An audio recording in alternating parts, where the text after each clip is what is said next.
Shalom à tous. Alors dans cette vidéo, nous allons parler du divertissement. Alors qu'est-ce que j'entends par divertissement ?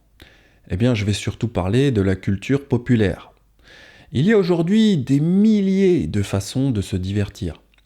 Vous avez le cinéma, la musique, les concerts, les séries, les animés, les bandes dessinées, les jeux vidéo, le sport comme le football.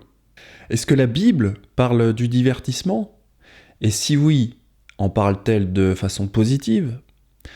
Pourquoi, nous les êtres humains, nous avons autant besoin de divertissement dans nos vies ? Mais avant de répondre à toutes ces questions, nous allons prendre un exemple. Car évidemment, nous ne pouvons pas parler de tous les divertissements existants. Ça prendrait des années. Alors, un des divertissements que j'aime particulièrement, c'est celui du cinéma. Je vais donc parler de celui que je connais le plus. Prenons l'exemple de Star Wars. Normalement, tout le monde connaît cette saga de plusieurs films. Nous allons voir comment George Lucas s'est largement inspiré de la Bible pour écrire son univers. D'ailleurs, si on retirait tous les éléments bibliques de la saga Star Wars, eh bien, il ne resterait pas grand-chose. On va commencer par parler de l'épisode 1 qui démarre avec la relation entre Obi-Wan et son maître Qui-Gon. Il y a évidemment beaucoup de liens entre les Jedi et le sacerdoce biblique. Les Jedi sont souvent par équipe de deux. Effectivement, cette relation de maître à disciple se retrouve souvent dans les Écritures. Le prophète Élie, eh bien, il avait un apprenti qui s'appelait Élisée. Ces deux personnages bibliques, par exemple, eh bien, ils vont faire beaucoup de miracles. Ils vont ressusciter des morts, guérir des malades, ils auront des pouvoirs spéciaux. On retrouve beaucoup de points communs avec les Jedi, qui sont par deux, un apprenti et un maître. Dans les évangiles également, nous avons aussi des équipes de 2 hommes qui ont des pouvoirs spéciaux. Alors il appela les 12 et il commença à les envoyer 2 à 2, en leur donnant pouvoir sur les esprits impurs. Alors je ferai probablement une vidéo dédiée au sujet de la relation maître à disciple. Mais bon, revenons-en au cinéma. Nous allons voir que pour que le cinéma attire un large public, il faut que l'histoire soit spirituelle. Pour la saga Star Wars, c'est clairement une histoire très spirituelle, parce que ça parle du combat entre le bien et le mal. Et puis, nous le voyons aussi lorsqu'un épisode de Star Wars sort au cinéma, cela attire beaucoup d'adeptes. Il y a une forme d'idolâtrie. Dans ces extraits que je vous montre, on peut voir et ressentir que ces personnes sont vraiment dans l'idolâtrie. Ils ont un besoin spirituel qui nécessite d'être comblé. Certains tombent même à genoux quand ils entrent dans le temple. Enfin, je veux dire, dans le cinéma. This is fucking awesome.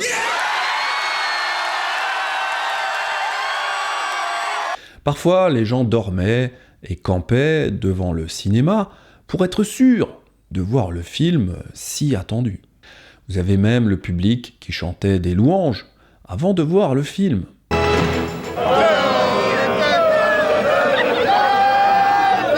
Every good story has anticipation. Si ça, ce n'est pas de l'idolâtrie, alors je n'y comprends plus rien. Même ce présentateur américain, à l'époque de la sortie de l'épisode 1, eh bien, il a dit que pour certaines personnes, voir ce film est comme une expérience religieuse. Et il a complètement raison, c'est une démarche spirituelle. Star Wars Episode 1, The Phantom Menace. For some people, seeing this movie is just short of a religious experience. C'est vraiment très intéressant ce que dit ce présentateur. Et d'ailleurs, des chercheurs ont montré que le cerveau ne fait pas la différence entre la fiction et le réel. Cela veut dire que consommer de la spiritualité à travers un film, eh bien c'est comme si nous allions dans un lieu de culte pour remplir notre réservoir spirituel. Un professeur à l'université de Toronto nous l'explique. Le cerveau ne fait aucune différence entre la réalité et la fiction.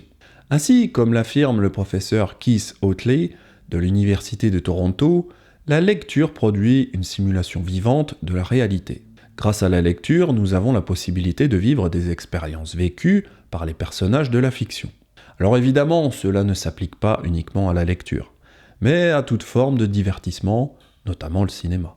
Mais alors, que signifie ce que ce professeur a découvert ?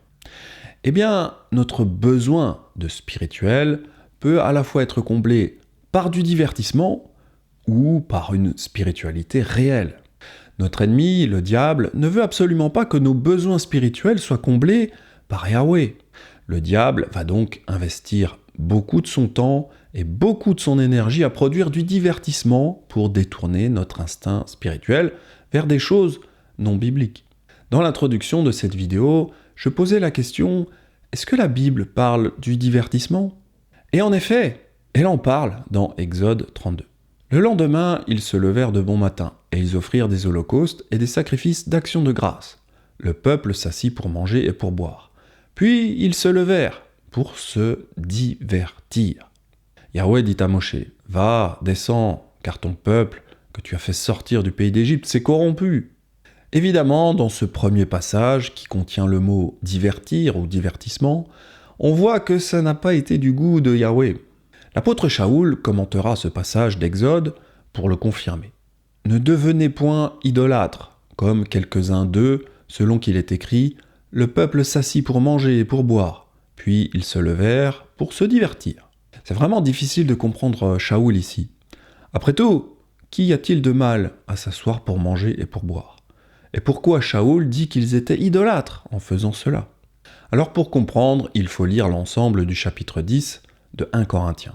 Shaoul parle justement des besoins spirituels des êtres humains, qu'ils ont tous mangé le même aliment spirituel et qu'ils ont tous bu le même breuvage spirituel, car ils buvaient à un rocher spirituel qui les suivait. Et ce rocher était Mashiach. Mais la plupart d'entre eux ne furent point agréables à Elohim, puisqu'ils périrent dans le désert. Shaoul dit ici en substance que Yahweh a donné à son peuple les choses nécessaires pour combler leurs besoins spirituels, leur réservoir spirituel si j'ose dire. Alors effectivement dans la vidéo je vais répéter souvent l'expression réservoir spirituel. Vous pourriez me dire « Benjamin, cette expression n'existe pas dans la Bible ». Mais alors pourquoi je parle d'un réservoir spirituel ? Eh bien dans la Bible, le spirituel est comparé à l'alimentaire. Shaoul parle d'aliments spirituels, de breuvage spirituel. Cela veut dire que cela fonctionne comme avec un tube digestif. Lorsque nous mangeons ou buvons, notre estomac, nos intestins se remplissent, comme un réservoir. Eh bien dans le domaine spirituel, nous pouvons aussi manger des choses spirituelles.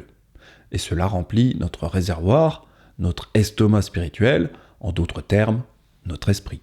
Mais revenons-en à Exode 32. Comme le disait Shaoul, Yahweh a donné à son peuple des aliments spirituels. Mais malgré cela, les Hébreux ont cherché ailleurs. Ils ont cherché dans ce qu'ils connaissaient de l'Égypte. Et ils se sont divertis. C'est aussi ce qui se passe aujourd'hui dans les églises. Yahweh nous donne ce dont nous avons besoin, mais nous cherchons aussi du divertissement dans les films, les mangas, les romans, et toute cette culture du monde, cette culture de l'Égypte. L'ennemi travaille essentiellement à cela, avec Hollywood. Satan va proposer des fictions qui vont se rapprocher le plus possible de ce que propose Yahweh, c'est-à-dire de la Torah et des évangiles. C'est pourquoi aujourd'hui je voulais parler de Star Wars. Je vais tenter de vous montrer comment travaille l'ennemi pour proposer quelque chose de nourrissant spirituellement, en imitant la Bible. Dans l'épisode 1, il y a 2 Jedi, Obi-Wan et Qui-Gon. Et ces deux-là vont rencontrer un jeune garçon, appelé Anakin Skywalker. Le prénom Anakin provient du grec anakaino, qui veut dire causer la croissance, remettre à neuf, nouvelles forces et vigueur qui sont données, etc. C'est un mot grec qu'on retrouve dans les lettres de Paul. Et ayant revêtu l'homme nouveau, qui se renouvelle, anakaino, dans la connaissance selon l'image de celui qui l'a créé. Le prénom Anakin fait donc référence à un renouvellement dans la force, car selon la prophétie dans le film, il est l'élu qui doit ramener l'équilibre dans la force. Et son nom est également intéressant, Skywalker, qui veut dire celui qui marche dans le ciel. Anakin Skywalker est en réalité une métaphore pour parler du Messie, c'est-à-dire un renouvellement qui vient du marcheur dans le ciel. L'épisode 1 de Star Wars est sans doute un des plus riches en concepts bibliques. D'ailleurs, la rencontre entre Anakin et Qui-Gon était prédestinée, car ils devaient se rencontrer et rien n'arrive par hasard. La prédestination est évidemment un concept hautement biblique, on en avait même fait tout un enseignement que je vous conseille vivement. Outre la prédestination d'Anakin à se trouver sur le chemin des Jedi, le petit garçon n'a pas de père. Ce qui, bien sûr, est la même histoire que Yeshua, qui est né sans avoir eu de père biologique, mais qui est issu du Saint-Esprit. Le film sous-entend qu'il a été conçu par des midi-chloriens. Bon, ici, cela reprend ce que dit l'Évangile, que Yeshua a été conçu par l'Esprit Saint. L'ange lui répondit, « Le Saint-Esprit viendra sur toi, et la puissance du Très-Haut te couvrira de son ombre. C'est pourquoi le Saint-Enfant qui naîtra de toi sera appelé Fils d'Élohim. » C'est à se demander si George Lucas a du talent, parce que, à part lire la Bible, honnêtement, il ne s'est pas embêté très longtemps. Pour moi, c'est un gros plagiat. Mais bon, il n'est pas le seul, il y a d'autres films largement inspirés des Écritures. Bon, revenons-en à Anakin Skywalker, la version lucasienne du Messie. Dans les Écritures, nous savons que le Messie était rempli du Saint-Esprit, plus que tout autre être vivant. Et Yeshua, animé de la puissance de l'Esprit, revint en Galilée, et sa renommée se répandit dans toute la contrée voisine. Évidemment, ce concept d'un Messie rempli de l'Esprit Saint sera repris dans Star Wars avec cette réplique de Qui-Gon. La force est d'une rare intensité chez lui, c'est clair. Franchement, j'imagine assez bien George en train de lire l'évangile de Luc. Comment je vais appeler le héros de mon histoire? C'est quoi le livre que je lis déjà? Ah oui, l'évangile de Luc. Ok, Luke Skywalker, ce sera parfait. Le Messie était rempli de l'Esprit Saint. Comment je vais copier le concept de l'Esprit Saint? Eh bien, George Lucas ne s'est pas vraiment embêté. Il a juste changé de nom. Il appelle cela des midi-chloriens. Mais alors, qu'est-ce que c'est des midi-chloriens? Eh bien, ce sont des trucs dans le sang qui permettent de donner la vie et qui permettent de connaître la force. Donc ici, nous avons vraiment la quasi-définition de l'Esprit divin. C'est lui qui a créé toute vie et c'est l'Esprit Saint qui nous permet de connaître les choses divines. Donc, la force. Bref, c'est une sorte de copier-coller de la Bible. Il y a juste les noms qui changent un peu. Nous voyons que le Saint-Esprit, version Star Wars, repose sur le côté charnel, car les midi-chloriens sont des éléments présents dans le sang. Les midi-chloriens sont donc dépendants du corps et de la génétique. Le Saint-Esprit, quant à lui, est complètement indépendant du corps humain. Il peut s'installer dans un homme, mais il peut aussi quitter l'homme si Elohim le décide. L'esprit de Yahweh se retira de Saül, qui fut agité par un mauvais esprit envoyé par Yahweh. C'est très intéressant de voir comment Hollywood va corrompre le concept de l'Esprit Saint, le faisant passer de quelque chose de divin à quelque chose de charnel. La Bible, au contraire, nous avertit de ne pas nous reposer sur les choses charnelles. Ceux, en effet, qui vivent selon la chair s'affectionnent aux choses de la chair, tandis que ceux qui vivent selon l'Esprit s'affectionnent aux choses de l'Esprit. Et l'affection de la chair, c'est la mort, tandis que l'affection de l'Esprit, c'est la vie et la paix. Car l'affection de la chair est inimitié contre Elohim, parce qu'elle ne se soumet pas à la loi d'Elohim, et qu'elle ne le peut même pas. La Bible nous dit que s'appuyer sur les choses charnelles nous donne la mort. C'est très important de comprendre comment les films hollywoodiens détruisent habilement le message de l'Évangile. Mais c'est tellement subtil que la plupart des croyants ne vont se rendre compte de rien. Enfin, ce n'est pas totalement vrai. Certains chrétiens savent que Star Wars est une forme de théologie, qui vient pour nous détourner de l'Évangile. L'Église au Mexique a dénoncé cette nouvelle théologie. Est-ce qu'il y a une théologie de la guerre des étoiles? Il paraît qu'au Mexique, lorsque le film est sorti, l'Église a dénoncé cette nouvelle théologie. Non, ce n'est pas une nouvelle théologie. C'est un amalgame de différentes croyances religieuses qui semblent être vraies pour toutes les religions, partagées par toutes les religions d'ailleurs, et donc applicables à toutes les religions. Alors George dit que c'est un amalgame de différentes religions. Bon, je suis désolé, mais un élu qui n'a pas de père, qui est né de l'esprit, franchement, je ne crois pas que ce soit quelque chose d'œcuménique. Les juifs, les musulmans ou les bouddhistes n'ont pas ce genre de théologie. Bon, ensuite, M. Lucas va copier les évangiles à nouveau. Il va faire venir Anakin dans le temple pour qu'il rencontre le conseil des anciens. Alors oui, les Jedi ont un temple, ce qui sera une métaphore pour parler du temple de Jérusalem. D'ailleurs, ce temple sera détruit plus tard dans l'histoire, dans le film, et également comme le temple à Jérusalem a été détruit en 70 par l'Empire romain. D'autre part, les Jedi fonctionnent par un système d'anciens qui ont autorité. Les disciples nazaréens fonctionnent aussi par une structure patriarcale d'anciens, les 12 apôtres notamment. Alors comme par hasard, ils sont 12 également sur ce plan. George, un effort d'invention, arrête de tout copier sans arrêt. Anakin, le messie fictionnel de Star Wars, va donc aller dans le temple des Jedi, et Lucas va reproduire une scène qui se passe dans les évangiles, quand Yeshua était jeune et qu'il est allé au temple. Au bout de 3 jours, ils le trouvèrent dans le temple, assis au milieu des docteurs, les écoutant et les interrogeant. Tous ceux qui l'entendaient étaient frappés de son intelligence et de ses réponses. On retrouve un peu la même scène avec Anakin, qui va au temple, où il épate les anciens qui lui posent des questions pour deviner ce qui est affiché sur un écran. L'épisode 1 de Star Wars va installer l'idée subtile en nous qu'Anakin est une métaphore pour le Messie. C'est une excellente stratégie pour annuler l'évangélisation.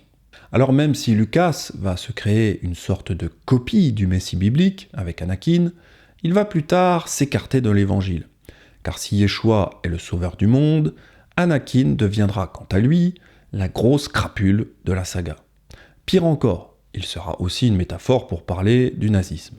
En effet, Anakin changera de nom pour s'appeler Dark Vador, qui sera un des leaders de l'Empire. L'Empire étant une parabole pour parler du Troisième Reich de l'Allemagne nazie ou même de l'Empire romain. Si Lucas utilise des choses bibliques dans un premier temps, c'est pour les corrompre dans un second temps. C'est une stratégie intelligente. On attire les personnes avec des choses spirituelles, et puis on salit ces choses pour détruire toute envie d'en savoir plus sur le véritable Messie, Yeshua Mashiach. Star Wars, pour ceux qui savent le voir et le discerner, est une sorte de diabolisation du Messie Yeshua. Prenez l'exemple d'une personne ayant vu la saga Star Wars. En général, on regarde cela quand on est petit. Puis, si un jour, on annonce l'évangile à cette personne, quelle sera sa réaction, à votre avis ? On va lui parler de Jésus. On va lui dire que Jésus n'a pas de père, mais qu'il est né du Saint-Esprit. Ok, la personne va se dire « Oula, c'est de la science-fiction tout ça. J'ai déjà vu ces trucs-là dans Star Wars. » On va lui dire que Jésus est l'élu, le Messie. La personne se dira « Ouais, l'élu, comme Anakin dans Star Wars. Il a très mal tourné ce mec-là. » Une personne qui entend parler de l'évangile après avoir vu Star Wars, cela agira un peu comme un vaccin. Son inconscient aura déjà été sensibilisé à un Messie fictionnel, qui sera devenu le mal absolu, Dark Vador. Bref, la saga Star Wars est une entreprise visant à vacciner les gens pour que leur inconscient rejette les vérités de l'évangile, que ce soit consciemment ou inconsciemment. Si j'étais complotiste, je dirais que la saga Star Wars est un complot visant à détruire l'annonce de l'évangile. Bon voilà pour le premier exemple de divertissement. Nous avons vu que Star Wars est très puissant pour remplir notre besoin, notre réservoir spirituel. Voir ce genre de film est comparable au fait d'aller dans une assemblée pour louer et avoir une communion fraternelle. Mais plus encore, cette saga est aussi très forte pour détourner le message principal des évangiles et pour le corrompre. Comme nous l'avons vu, le Saint-Esprit dans Star Wars est montré comme quelque chose de charnel, de génétique. Cette mentalité de se reposer sur la chair est quelque chose de très présent aujourd'hui dans les églises messianiques. Souvent, les personnes de sang juif y sont vues comme importantes et différentes.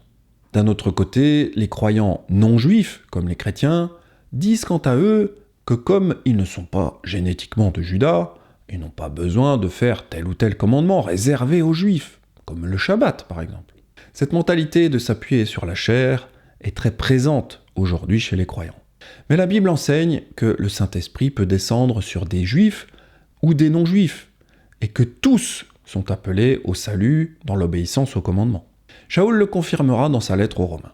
Le juif, ce n'est pas celui qui en a les dehors, et la circoncision, ce n'est pas celle qui est visible dans la chair. Mais le juif, c'est celui qui l'est intérieurement, et la circoncision, c'est celle du cœur, selon l'esprit, et non selon la lettre. Beaucoup de chrétiens disent que le Shabbat est réservé aux juifs, mais la parole dit que les étrangers sont également appelés à garder le Shabbat. Et les étrangers qui s'attacheront à Yahweh pour le servir, pour aimer le nom de Yahweh, pour être ses serviteurs, tous ceux qui garderont le Shabbat, pour ne point le profaner, et qui persévéreront dans mon alliance, je les amènerai sur ma montagne sainte, et je les réjouirai dans ma maison de prière, leurs holocaustes et leurs sacrifices seront agréés sur mon autel. Car ma maison sera appelée une maison de prière pour tous les peuples. Finalement, rejeter les commandements divins, comme le Shabbat, est une forme d'antisémitisme, ou de catégorisation des croyants selon leur génétique. Au contraire, dans les Écritures, il n'y a qu'un seul peuple de Dieu. Il n'y a qu'un seul Israël. Les films comme Star Wars nous enseignent qu'il est préférable de chercher la divinité, la spiritualité en nous-mêmes, c'est-à-dire dans notre chair avec les midi-chloriens, plutôt que de la chercher en direction de Yahweh. On va dire que c'est la stratégie classique du New Age, ou de l'ésotérisme en général, qui nous encourage à chercher le spirituel en nous-mêmes et pas en Yahweh. On pourrait parler des heures des choses spirituelles dans Star Wars, mais je pense que la démonstration que je viens de vous faire est largement suffisante pour montrer la stratégie d'Hollywood. Maintenant, on pourrait se poser une question. C'est, est-ce que les croyants en Yeshua devraient bannir tous les divertissements de leur vie ? Devons-nous jeter nos DVD, nos jeux vidéo, nos séries sur Netflix, nos mangas, nos romans policiers ? Pour répondre à cette question, je crois qu'il faut vraiment comprendre notre instinct spirituel. Ce fameux réservoir qui peut être comblé à la fois par de la fiction ou par du réel. Comme nous l'avons vu, notre cerveau ne fait pas la différence. Dans Exode 32, les Hébreux ont choisi de remplir ce réservoir avec du divertissement, et par le veau d'or. Les jeunes gens non-croyants font la même chose de nos jours. Quand on regarde les jeunes youtubeurs, par exemple, on voit que leur vie est surtout remplie par du divertissement. Il n'y a qu'à regarder leurs idoles accrochées sur les étagères derrière eux. Il y a des figurines, des statues diverses, des mangas, des jeux vidéo. Et en zoomant, j'ai même découvert une tablette Ouija de divination, très à la mode chez les jeunes. Ces objets de la culture populaire vont remplir le réservoir spirituel des jeunes hommes. En tant que croyants en Yeshua, nous ne devrions pas remplir notre réservoir par de la fiction ou du divertissement. Remarquons une chose concernant la fiction, c'est qu'elle peut être tant virtuelle que matérielle. Virtuelle comme un jeu vidéo, mais une fiction peut aussi être matérielle, avec des figurines ou divers objets. Au passage, ces figurines peuvent valoir des fortunes.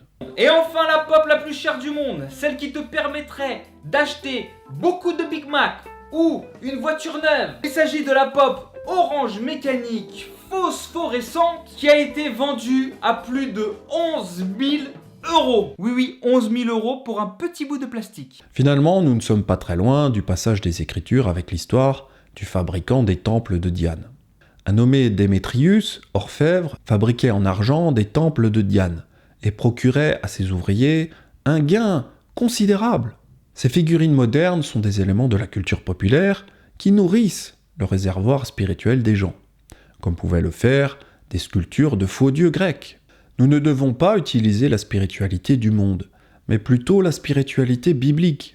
Dans la Bible, et notamment la Torah, Yahweh nous a donné des œuvres qu'on doit pratiquer, et c'est cela qui doit remplir notre spiritualité. Shaoul dit que la loi est spirituelle. Nous savons en effet que la loi est spirituelle. Les chrétiens ont quant à eux divisé la loi divine en plusieurs catégories. C'est expliqué dans cet article de God Question. Ils ont divisé la Torah en loi morale, en loi cérémonielle et en loi civile.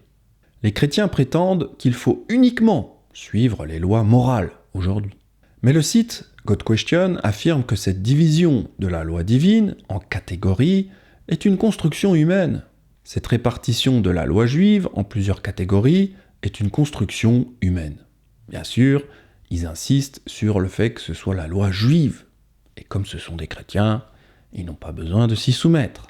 Encore une fois, cette idée d'une spiritualité par la chair. Je crois qu'ils ont trop regardé Star Wars. Et le problème ici, c'est que Yeshua dit exactement l'inverse de ce site God Question. Il dit l'inverse dans Matthieu 5, 19. Il dit de ne rien retirer de la loi, pas même un trait de lettre. Alors la conséquence de retirer les 2/3 des lois divines, c'est que les croyants ne seront plus en mesure de remplir le réservoir spirituel. Comme le dit Shaoul, la loi est spirituelle. Paul ne dit pas que les lois morales sont les seules à être spirituelles.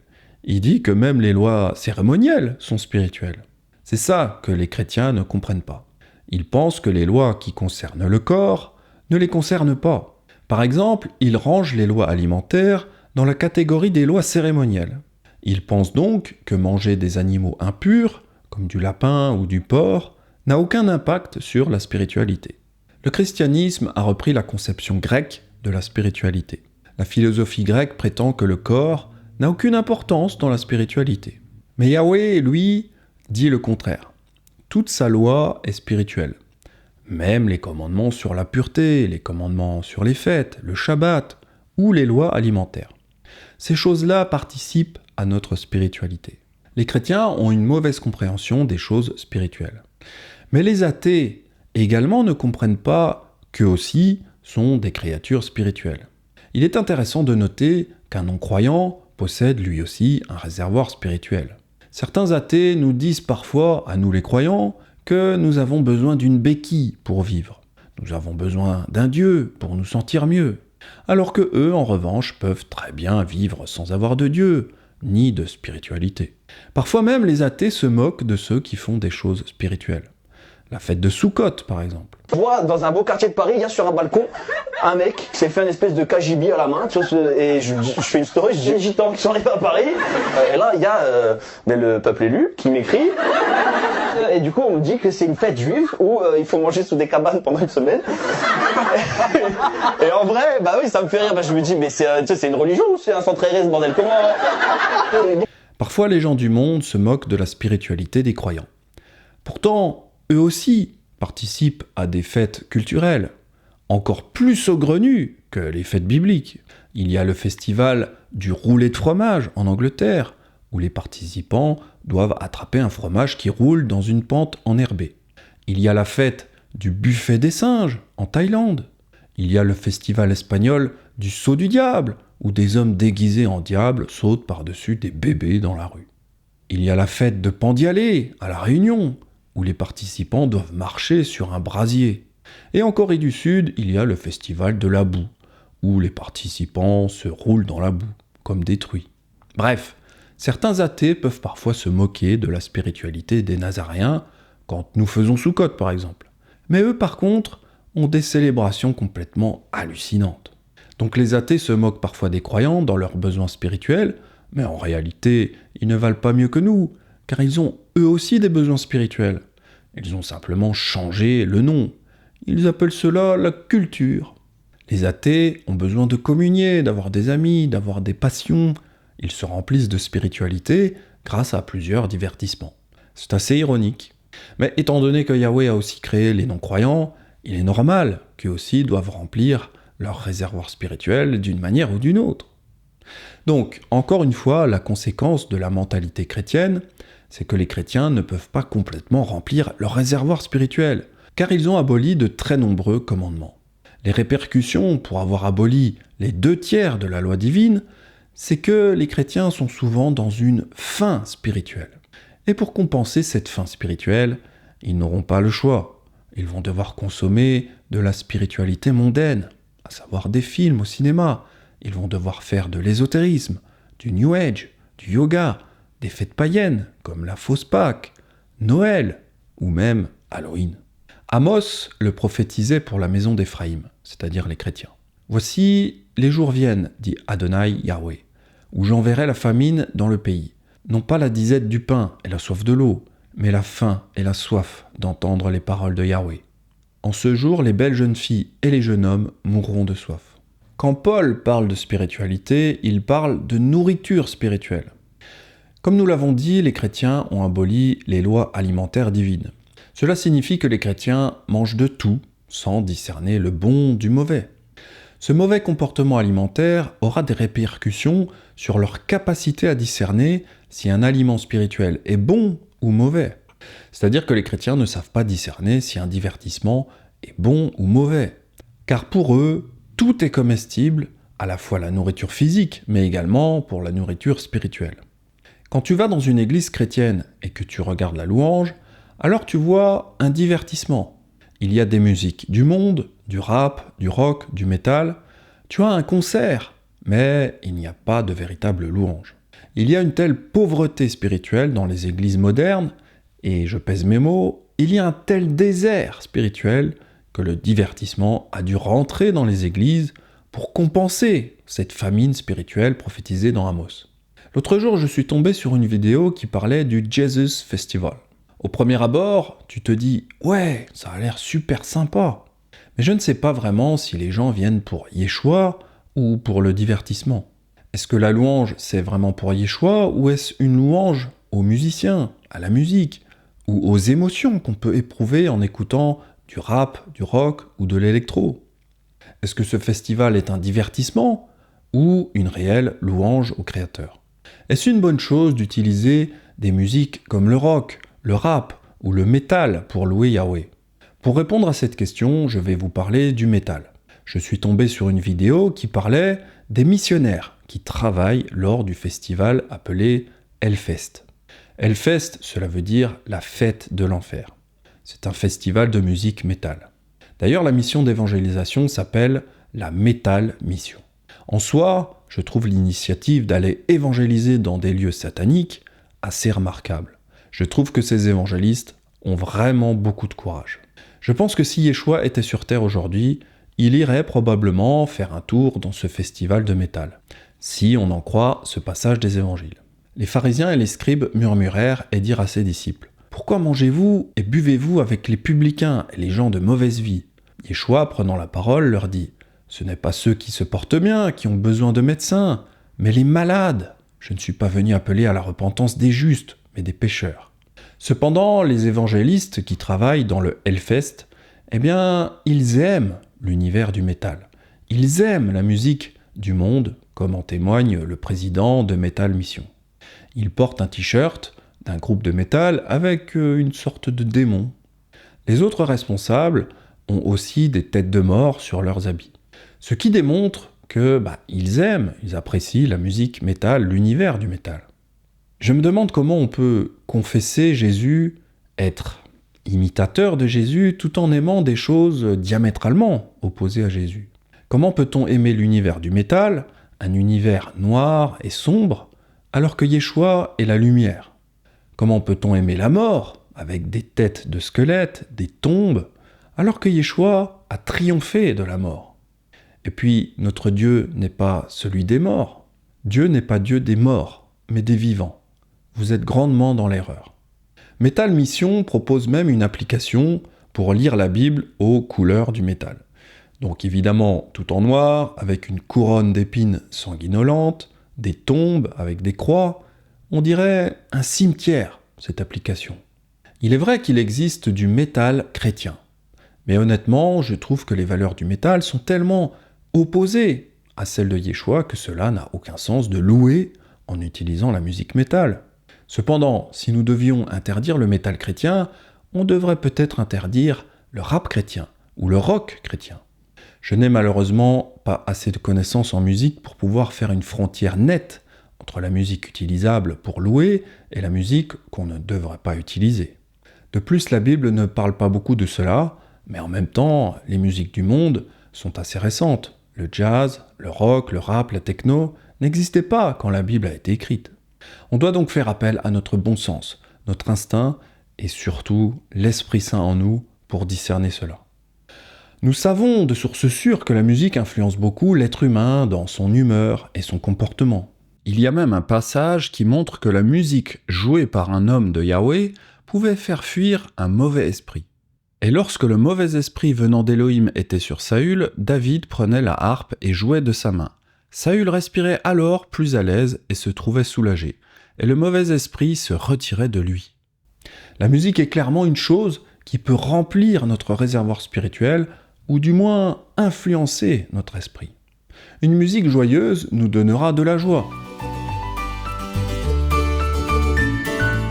Une musique triste nous fera penser à des choses tristes.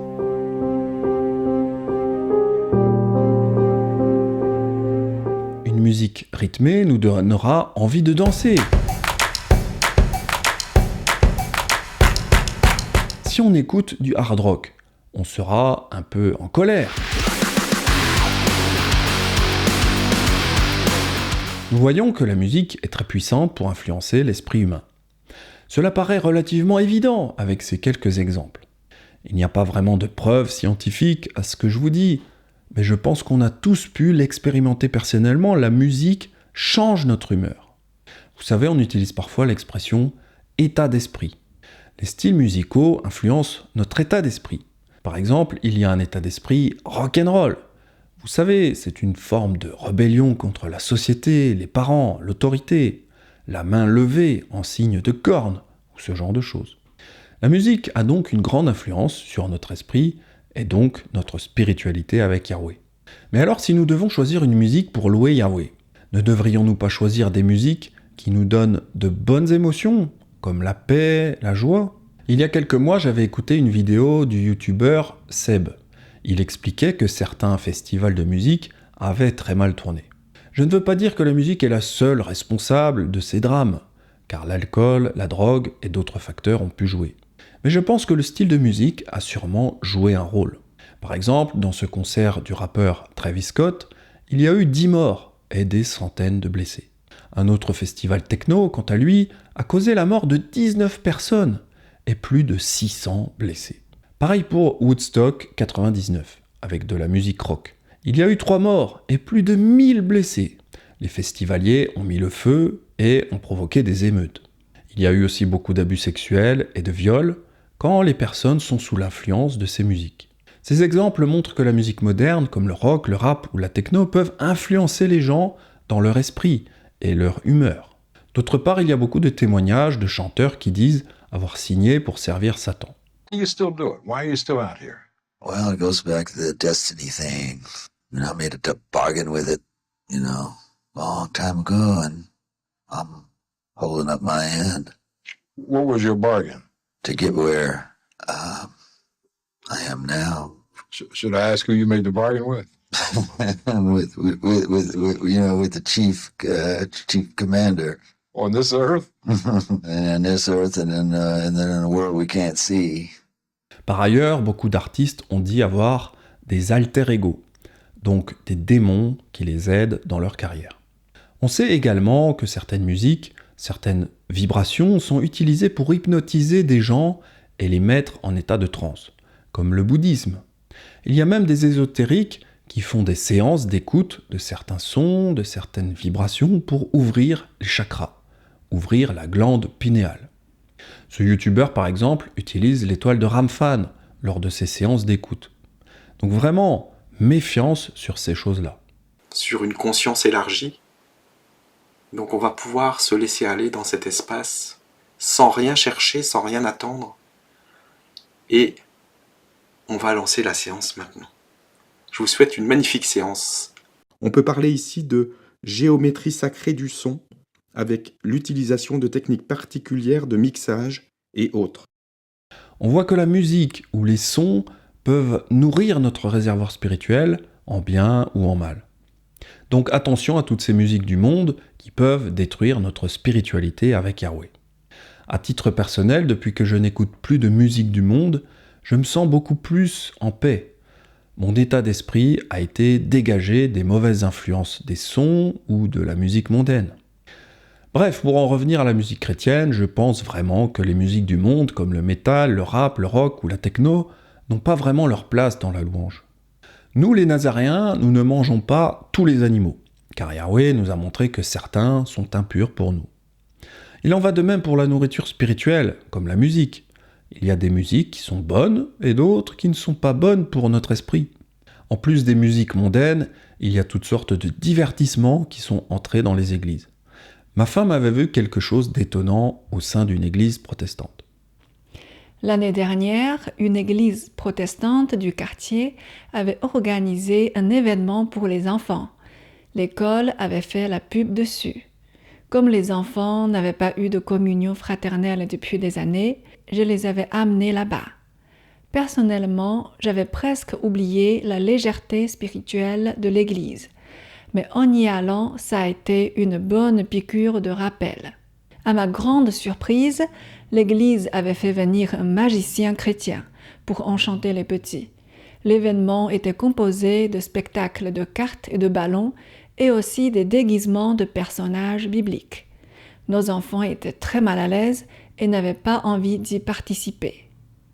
J'avais constamment en tête le magicien Simon dans les Actes des Apôtres, qui était un faux converti. J'avais tout de même essayé de parler des commandements de la Torah à la fin du culte, mais mon discours était loin d'être bienvenu. Encore une fois, j'aurais dû écouter mon mari qui m'avait déconseillé d'y aller. Toujours concernant la musique, j'ai remarqué que parfois les gens ne louent plus. Ils se contentent d'écouter de la louange et c'est tout. Si on écoute des chanteurs louer Yahweh et que nous personnellement on ne chante pas, eh bien pour moi ce n'est pas vraiment une démarche de louange, on reste des spectateurs, alors qu'on devrait être acteurs lors de la louange. Si un jour je participe à la fondation d'une communauté nazaréenne, je ne mettrai pas les musiciens sur une estrade ou face au public. Je les mettrai au fond ou sur les côtés de l'assemblée. Et tout le monde devrait se tourner vers Jérusalem et adorer tous dans une même direction. On n'a pas besoin de regarder un chanteur, un guitariste, un batteur pour louer. Nous devons plutôt nous concentrer sur Yahweh et également sur les paroles de la louange.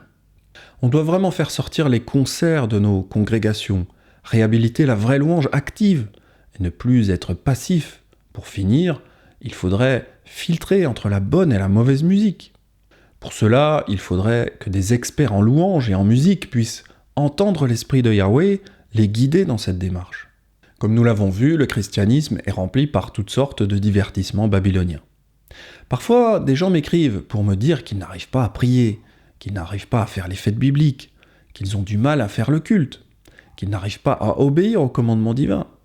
Mais si on regarde la vie des gens, on se rend compte qu'ils pratiquent beaucoup trop d'activités spirituelles provenant du monde. Les gens font les fêtes païennes, Noël, Nouvel An, les anniversaires. Les gens lisent des romans, regardent des séries sur Netflix. Ils vont au cinéma, ils jouent aux jeux vidéo, ils lisent des mangas. Ils ingurgitent constamment de grandes quantités de divertissement de la culture moderne. Et après, ils me disent « Benjamin, je ne comprends pas, je n'ai plus envie de lire ma Bible, je n'arrive plus à prier, je n'ai plus envie de faire cette fête biblique. » À force de remplir notre réservoir par la culture du monde, il n'y a finalement plus beaucoup de place pour la spiritualité biblique. Mais pire encore, un autre problème possible, c'est quand notre réservoir spirituel est endommagé par la mauvaise spiritualité du monde. En effet, la spiritualité du monde est souvent occulte et destructrice pour notre esprit. Vous savez, c'est aussi ce qui se passe quand nous mangeons de la malbouffe. Cela finit par détruire nos intestins, cela peut créer de l'inflammation dans toutes nos cellules, ou toutes sortes de maladies comme le diabète. Donc les problèmes de nourriture spirituelle sont à la fois dépendants de la quantité que nous ingurgitons, mais également de la qualité. Dans l'estomac spirituel, c'est pareil. À force de manger de mauvaises choses spirituelles, notre esprit est parfois gravement malade. Si durant toute votre jeunesse, vous avez regardé des films d'horreur ou des films pornographiques, il y aura de graves conséquences dans votre vie spirituelle. J'ai eu beaucoup de témoignages d'hommes qui n'arrivaient à rien dans leur relation avec Yahweh, car ils consommaient encore beaucoup de pornographie. Il faut parfois se purger de tout ce qu'on a ingurgité pour pouvoir à nouveau nous remplir par la bonne spiritualité, celle qui vient de la Torah. Il faut aussi parfois des années pour que notre esprit se répare ou guérisse de la malbouffe spirituelle qu'on lui a infligée durant des années. La source de notre spiritualité doit provenir de la Bible. Donc voilà, pour conclure sur cet enseignement, la religion du divertissement, nous avons vu dans cette vidéo que nous pouvons remplir notre estomac et nos intestins spirituels d'une bonne et d'une mauvaise façon. La conclusion, évidemment, c'est qu'on doit se remplir de la façon biblique. Nous devons être capables d'identifier la bonne nourriture spirituelle et rejeter la mauvaise. Choisir la nourriture que nous donne Yahweh et rejeter la nourriture spirituelle du monde. Cela peut prendre parfois des années pour nous purger et nous débarrasser des mauvaises nourritures, car notre esprit est parfois malade. Il y a tellement de choses que j'aurais aimé aborder dans cette vidéo, car il existe tellement de divertissements. J'aurais bien voulu parler des actualités, vous savez, le journal télé, les informations à la radio. J'aurais bien voulu parler des humoristes. Il y a tellement de façons dont les gens se divertissent, et donc s'empoisonnent spirituellement. Mais bon, je ferai peut-être d'autres vidéos pour en parler si Yahweh me le permet. En attendant, j'espère que cette vidéo vous sera utile et que cela vous bénira tous. C'était Benjamin. Shalom.